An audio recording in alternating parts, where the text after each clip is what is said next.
take care of this branch in terms of the business, the support that we require from you. Otherwise,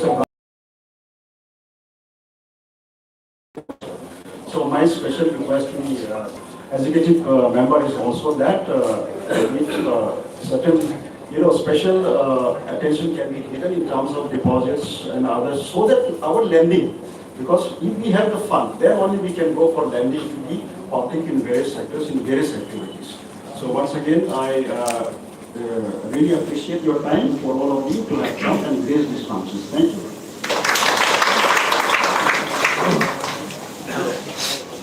Thank you, sir. Now I use our respected Sri Khumulwng sir, Honorable Chief Executive Member, Tripura Tribal Area Autonomous. Khumulwng, Honorable CDM of SBI, बहुत बहुत स्वागत है खुमलुंग में branch SBI खोलने के लिए। आज हमारे लिए ऐतिहासिक दिन है। बहुत सालों से हम डिमांड कर रहा है खुमलुंग की तरफ से, खुमलुंग पीपल की तरफ से यहाँ एक SBI हो, तो आज हमारा सपना साकार हुआ। और हमारा DGM है और आप हमारा AM है, सभी को नमस्कार।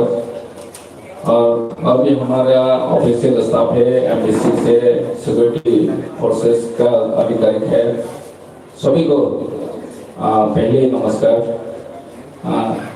हम आज बहुत खुश हैं क्योंकि पहले तो हम अगरतला में जाना पड़ता था, चिरानिया में अलग अलग से बैंक था, तो हमें बहुत दिक्कत आने लगता था। तो आज हमारा खुमलुंग में SBI नेशनलाइज्ड बैंक का सबसे बड़ा बैंक है, हमारे लिए बहुत खुशी की खबर है। लेकिन हम और भी सीधे साहब को